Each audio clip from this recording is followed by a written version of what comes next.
الحمدللہ رب العالمین والعاقبۃ للمتقین والصلاۃ والسلام علی رسول النبی الکریم خاتم الانبیاء والمرسلین۔ تو آج ہم بات کریں گے اسلامی تہذیب و تمدن پر، کہ اسلامی تہذیب و تمدن میں ہم کیا چیز دیکھتے ہیں اور ہم نے اسے کیسے اپنے عمل میں لے کر آنا ہے۔ دیکھیے، جب ہم اسلام کے اندر پورے کے پورے داخلے کی طرف چلیں گے تو ہمیں جس چیز کو اختیار کرنا ہوگا وہ اسلامی معاشرت ہوگی، وہ اسلام کا تہذیب و تمدن ہوگا۔ تو اسلامی تہذیب و تمدن جو ہے یہ بڑی اہم چیز ہے، اس کو سمجھنے کی ضرورت ہے، اور اس کو سمجھنے کے لیے ہمیں رسول اللہ صلی اللہ علیہ وسلم نے جو بنیادی اصول دیے ہیں انہی پر آج بھی ہم اسلامی تہذیب و تمدن کی بنیاد رکھیں گے۔ اسلامی تہذیب و تمدن کی بنیاد جو ہے وہ عقائد پر ہے، اور عقائد پر ہم پہلے بڑی تفصیل سے بات کر چکے ہیں۔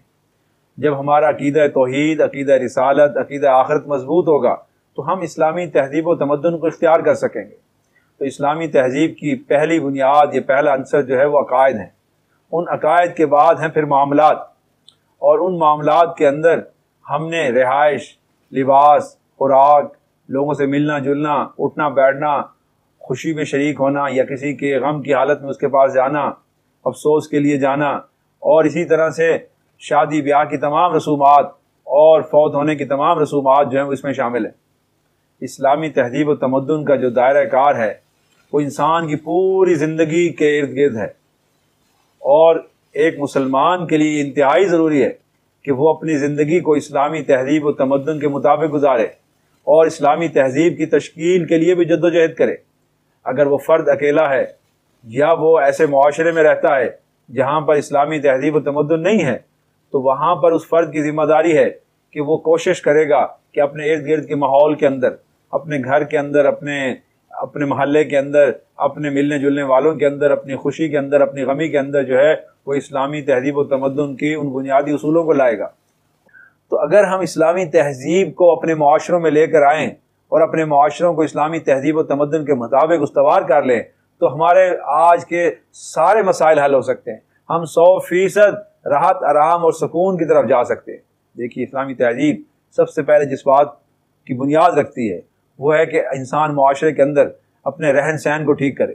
ہمارے رہائش، ہمارا لوگوں کے ساتھ آپس میں رہنا، ہمارا محلے داری، ہمارا ایک دوسرے کے ساتھ قرب میں رہنا، ایک گاؤں میں، ایک محلے میں، وہ کیسا ہونا چاہیے۔ اسلامی تہذیب کہتی ہے کہ آپ اخوت کی بنیاد پر، بھائی چارے کی بنیاد پر اپنے ارد گرد رہنے والوں کے ساتھ اپنے تعلقات کو قائم کریں۔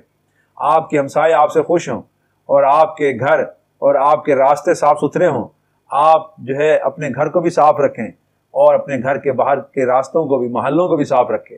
اسلامی تہذیب جو ہے وہ صفائی پہ سب سے زیادہ زور دیتی ہے، اور حدیث میں فرمایا آقا نامدار حضرت محمد مصطفیٰ صلی اللہ علیہ وسلم نے کہ صفائی نصف ایمان ہے۔ آج دیکھیے ہمارے معاشروں میں صفائی نہیں ہے تو اسلامی تہذیب کیسے آ سکتی ہے۔ تو اسلامی تہذیب جو ہے وہ سب سے پہلے اپنے رہن سہن کو صاف ستھرا رکھنے کا حکم دیتی ہے، اور اس چیز کو قائم کرتی ہے کہ آپ کا معاشرہ صاف ستھرا ہو، صفائی پسندی ہو، اور آپ خود صفائی کرنے والے ہوں۔ یہاں تک کہ رسول اللہ صلی اللہ علیہ وسلم نے فرمایا جو شخص گندگی پھیلاتا ہے اور اپنا کوڑا باہر پھینکتا ہے وہ گناہ گار ہوتا ہے، وہ حقوق العباد کی خلاف ورزی کرتا ہے۔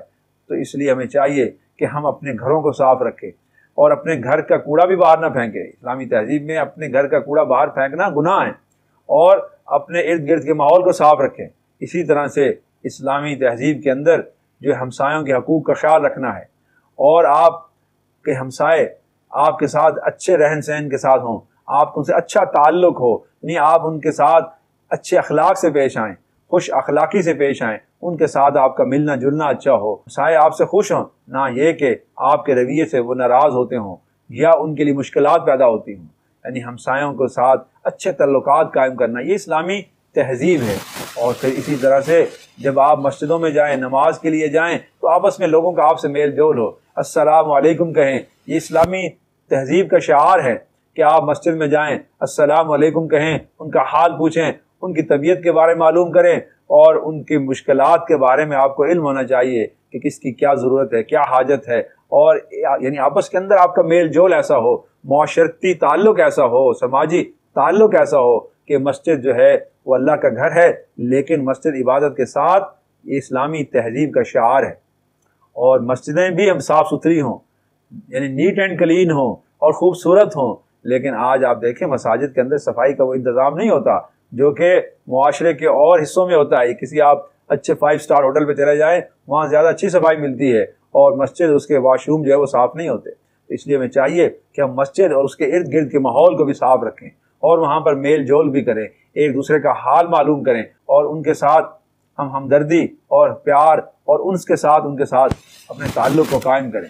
تو اس کے بعد اسلامی تہذیب کہتی ہے ہمیں کہ ہم اپنے معاشرے کے اندر درخت لگائیں, شجر کاری کریں. شجر کاری جو ہے یہ اسلامی تہذیب کے اندر شامل ہے, یعنی درخت کو لگانا, اس کا خیال رکھنا, اس کی آبیاری کرنا, اس کو پانی دینا, سایہ دار درخت لگائے جائیں. تو آج ہمارے معاشرے کے اندر اس چیز کی بہت کمی ہے. اسلامی تہذیب اس بات کی حامل ہے کہ اس کے معاشروں کے اندر, اس کے شہروں کے اندر, اس کے قصبات کے اندر, اس کے گلیوں میں, اس کے سڑکوں پر درخت ہوں, کیونکہ درخت جو ہے یہ انسانی صحت کے لیے بہت ضروری ہے. آکسیجن فراہم کرتا ہے, سایہ فراہم کرتا ہے, ماحول کو آلودگی سے پاک کرتا ہے, ماحول کو صاف ستھرا رکھتا ہے. اس لیے ضرورت ہے اس بات کی کہ اسلامی تہذیب کے اس عنصر کو بھی ہم اپنائیں. اسلامی تہذیب کہتی ہے کہ آپ اپنے معاشرے کے اندر جو شجر کاری کریں. جناب علیہ الصلوۃ والتسلیمات نے مدینہ کے اندر باغات لگائے, آپ نے خود پودے لگائے اور آپ نے درختوں کی حفاظت کرنے کا حکم دیا اور آپ نے ان کی آبیاری کا حکم دیا. اسی طرح اسلامی تہذیب جو ہے وہ ہمیں اس بات کا بھی درس دیتی ہے کہ ہم معاشرے کے اندر, سوسائٹی کے اندر جو ہے جو غربا ہیں, مساکین ہیں, ضرورت مند ہیں, حاجت مند ہیں, بیمار ہیں, ان کی خبر گیری کریں. ہم مریض کی عادت کریں, اس کے یعنی اس کو پوچھنے کے لیے, یعنی مریض کی عادت کے لیے اس کے گھر جائیں, یا وہ ہسپتال میں ہے تو ہسپتال جائیں. عادت کرنا یہ ایک مسلمان کا حق ہے, ایک اور دوسرے مسلمان پر فرض ہے کہ وہ اپنے مسلمان بھائی کی عادت کرے. اسلامی تہذیب ہمیں یہ بات سکھاتی ہے کہ ہم ایک دوسرے کے ساتھ مل جل کے رہیں, پیار محبت اور جو خلوص کے ساتھ پیش آئیں. اور اگر کوئی شخص تکلیف میں ہو, کوئی شخص بیمار ہو یا کسی مشکل میں ہو تو ہم اس کی مدد کریں. تو آئیے ہم اپنے معاشروں کے اندر اسلامی تہذیب کی یہ خوبیاں پیدا کریں. جب ہم اپنے معاشروں کو صاف ستھرا رکھیں گے اور اس کے اندر ایک دوسرے کے ساتھ مل جل کے رہیں گے اور ہم اسلام کے شاعر کو اپنائیں گے تو یہ اسلامی تہذیب کہلائے گی. اور شاعر اسلامی یہ ہیں کہ ہم جب کسی کو ملیں اس کو السلام علیکم ورحمۃ اللہ وبرکاتہ کہیں. یہ سلام بھیجنا یہ تہذیب اسلامی ہے, یہ شاعر اسلامی ہے.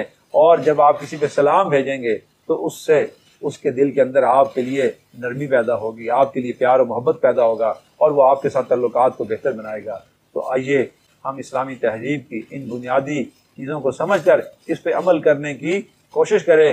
تو اسی سے اسلامی تہذیب و تمدن کا ہمارے معاشرے میں آغاز ہوگا. بہت شکریہ.